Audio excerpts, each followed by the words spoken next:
Pourquoi essaies-tu de cacher la vérité?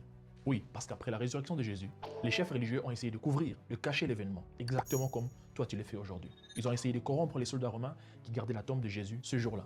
Matthieu nous le raconte dans son livre au chapitre 28. Le dimanche matin, Marie Magdala et l'autre Marie vont voir la tombe. Tout d'un coup, il y a un grand tremblement de terre. Un ange du Seigneur descend du ciel, il vient rouler la pierre de la tombe et il s'assoit dessus. Les soldats qui gardaient la tombe sont effrayés, ils se mettent à trembler de peur. L'ange dit aux femmes, « Vous, n'ayez pas peur.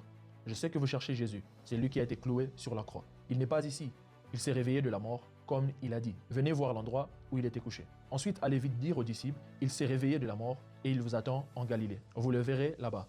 Voilà ce que j'ai à vous dire. » Les femmes quittent alors la tombe vite, elles ont peur, mais elles sont remplies de joie, car elles courent annoncer la bonne nouvelle aux disciples de Jésus. Sur leur chemin, Jésus leur apparaît et leur dit, « Je vous salue. » Elles s'approchent de lui, se prosternent à ses pieds et commencent à l'adorer. Alors Jésus leur dit, « N'ayez pas peur. Allez dire à mes frères de partir pour la Galilée, ils me verront là-bas. » Les femmes s'émirent alors en route, annoncer la bonne nouvelle aux disciples. Pendant ce temps, quelques soldats qui gardaient la tombe vont à la ville. Ils vont annoncer aux chefs de prêtres tout ce qui est arrivé. Les chefs de prêtres se réunissent avec des anciens. Ils décident ensemble de donner une grosse somme d'argent aux soldats et ils leur disent, « Voilà ce que vous raconterez. Les disciples de Jésus sont venus pendant la nuit et ils ont volé le corps pendant que nous dormions. Si le gouverneur apprend cela, nous lui expliquerons l'affaire et vous n'aurez pas d'ennui. » Les soldats acceptent alors, prennent l'argent et ils font ce qu'on leur a dit. À cause de cela, on raconte cette histoire encore aujourd'hui parmi les habitants de la Judée. Ce passage raconte que les soldats étaient soudoyés pour mentir, pour répandre des fausses informations sur les disciples de Jésus, pour dissimuler, pour cacher la vérité sur la résurrection de Jésus, comme toi tu le fais aujourd'hui. Pourquoi veux-tu être parmi ceux qui cachent la vérité sur l'évangile de Jésus? Qu'est-ce que le monde t'a donné en échange qui t'empêche de dire la vérité que tu connais sur Jésus? Vous savez, depuis la nuit des temps, la vérité sur l'évangile a toujours voulu être étouffée, comme dans cette histoire. Mais comme un adage chez moi le dit si bien, le mensonge prend l'ascenseur et arrive vite, mais la vérité prend les escaliers et finit toujours par le rattraper. Aujourd'hui, cette vérité est dans ton cœur, cette vérité est enfouie en toi. Qu'est-ce que tu en fais? Au lieu de le dire, au lieu de le raconter, au lieu d'être témoin de cette vérité, qu'est-ce que tu fais? Tu te caches, tu les caches, tu les gardes pour toi-même. Tu peux sauver des vies, tu peux sauver 2 ou 3 personnes autour de toi en leur disant simplement la vérité. On ne te demande pas de blesser les gens, on ne te demande pas de frustrer les gens, on ne te demande pas d'être malpoli, agressif, insupportable. Mais attention, on ne te demande pas non plus de changer, de modifier la vérité pour faire plaisir à celui qui est en face de toi. Mais cette vérité, tu peux la dire de la bonne manière. Tu peux réfléchir, préparer un moyen, une stratégie, comment dire cette vérité, comment l'exposer, comment la partager, comment l'expliquer, comment le transmettre, comment donner ces informations avec amour selon la compréhension de celui ou celle en face de toi. Au lieu de ça, qu'est-ce que tu fais? Tu le gardes pour toi seul. Moi, je suis sauvé. Moi, je crois en Dieu. Moi, je prie. Moi, je vais à l'église. Mon mari, ma femme, mes enfants, ma famille, mes parents, mon fiancé, mon copain, ça me suffit. Et tu regardes les autres de loin en disant, oh mon Dieu, où va le monde? Le monde va mal. La vie chrétienne n'est pas basée sur du moi, moi, moi. Il n'existe pas une vie chrétienne du me, myself and I. Mais elle consiste aussi au bien-être des autres. Lorsque tu es sauvé, c'est ta responsabilité de penser aux autres. Lorsque tu étais dans un trou avec des milliers d'autres personnes, lorsqu'on te tend la main, lorsqu'on te sauve, la chose à faire une fois sorti du trou, c'est d'essayer de sauver les autres. Parce que tu connais la réalité d'où tu viens. Tu connais beaucoup plus les réalités que traversent les autres. Tu sais quels mots, quels gestes, quelle stratégie appropriée pour sauver les autres. Quelle difficulté, quel enfer, quelle souffrance est de l'autre côté. Et tu peux utiliser ton savoir, tu peux utiliser ton vécu, tes connaissances pour sauver ceux qui sont de l'autre côté. Au lieu de ça, non. Monsieur, madame est bien dans son coin. Moi, je suis sauvé, je rentre chez moi. Je vais prier Dieu. Vraiment, Jésus a quitté le ciel pour mourir pour les autres. Dieu a tellement aimé le monde qu'il a donné son fils pour les autres. Les disciples de Jésus ont payé de leur vie pour que l'évangile arrive aux autres. Année après année, les églises, les pasteurs se mobilisent, se sacrifient, se privent pour prêcher la parole aux autres. La première femme qui a commencé à évangéliser, qui a allé raconter dans son village les choses qu'elle savait sur Jésus, elle n'était pas pasteur, elle n'était pas évangéliste, elle n'était pas une sainte. Jésus ne lui a rien demandé. C'était juste une femme qui vivait dans son coin, une habituée du concubinage. Elle changeait des maris comme des chaussettes, une vraie voleuse de mari comme on le dirait aujourd'hui. Elle a rencontré Jésus sur son chemin. Jésus lui a révélé des choses. Cette femme, elle était tellement choquée, tellement surprise qu'elle a directement couru dans son village, alerté tout le monde, appelé les autres, dire aux autres, j'ai rencontré les messies qu'on attendait tous. J'ai trouvé Jésus. Et elle a fait ça sans que Jésus ne le lui demande. Il y a beaucoup d'autres témoignages comme ça dans la Bible. Lorsque les gens rencontraient Jésus, lorsque les gens étaient guéris par Jésus, ils allaient directement raconter à tout le monde ce qui leur était arrivé. Au point où Jésus était même obligé de demander à d'autres personnes de se taire parce que ça commençait à lui créer des problèmes. Alors que toi et moi, Jésus nous a clairement demandé d'aller être ses témoins partout dans le monde et de faire des autres des disciples, d'aller prêcher l'évangile dans les 4 coins du monde. Qu'est-ce que tu attends?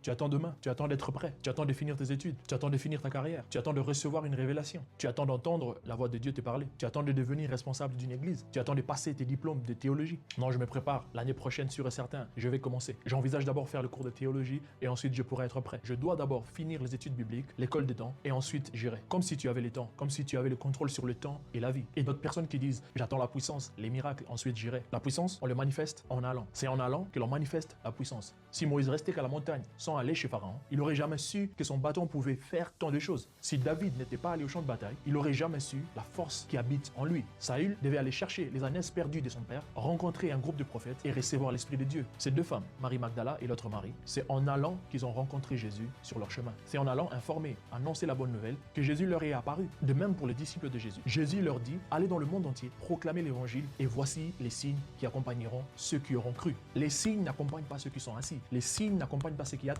Les signes n'accompagnent pas ceux qui ne font rien, mais plutôt ceux qui sont en chemin, ceux qui osent, ceux qui vont dans le monde entier propager l'évangile. Arrête de repousser à demain ce que tu peux faire aujourd'hui. Mon frère, ma soeur, commence à partager l'expérience que tu as avec Jésus. Qu'est-ce que Jésus a fait dans ta vie? Qu'est-ce que tu as vécu avec Jésus? De quoi Jésus t'a sorti, t'a délivré, t'a guéri? Qu'est-ce que tu faisais avant? Quelle vie tu avais avant que tu as arrêté à cause de Jésus? Dans quelle difficulté, quel miracle, quel exploit, quelle transformation as-tu expérimenté? Utilise ces témoignages, cette expérience ou celui d'un proche. Partage autour de toi. Prêche l'évangile de Jésus. Tu n'as pas besoin d'inventer les choses. Tu n'as pas besoin d'aller chercher loin. Tu étais kleptomane, tout ce que tu voyais autour de toi disparaissait. Mais par la grâce de Dieu, tu as été sauvé. J'étais accro à la drogue, j'étais accro à l'alcool, j'étais accro à la pornographie, à la masturbation, j'étais accro au sexe, j'étais captif de la dépression, de l'angoisse, de la peur constante. Mais j'ai rencontré Jésus et tout a changé. J'étais ci, j'étais ça, je faisais ci, je faisais ça. Mais par la grâce de Dieu, j'ai rencontré Jésus et ma vie a changé. Ce sont des choses comme ça, des expériences personnelles que tu as vécues et en rencontrant Jésus, en faisant confiance en Jésus, en recevant la nouvelle vie que Jésus a à offrir et ta vie a totalement changé. Tu as une histoire à raconter et cette histoire peut être similaire à la vie de quelqu'un quelque part qui passe dans les mêmes conditions, dans les mêmes situations et ça peut lui booster, ça peut l'aider à se réveiller. Il peut se dire, ok, cette personne a une histoire similaire que moi et apparemment Jésus l'a sauvé de ça. Moi aussi je vais essayer. Mais qu'est-ce qu'il y a de compliqué là à faire? Nous le faisons tout le temps. Nous recommandons tout le temps, à longueur de journée, des choses à nos amis, à nos collègues, à nos connaissances. J'ai découvert un coin où tu peux faire des courses à moins cher. Moi aussi j'avais tel ou tel problème et tel produit m'a aidé. Cette coupe en coiffeuse te le fera en moins d'une heure et avec un rendu beaucoup plus joli. Nous le faisons tout le temps, tous les jours. Mais pour Jésus, il te manque quoi? Du courage. Je sais que tu en as pour faire les choses qui te sont intéressantes, qui te sont profitables. Tu as du courage à les faire. Mais comme prêcher l'évangile te semble pas profitable et que tu ne trouves pas ton intérêt, voilà pourquoi tu ne trouves pas du courage à le faire.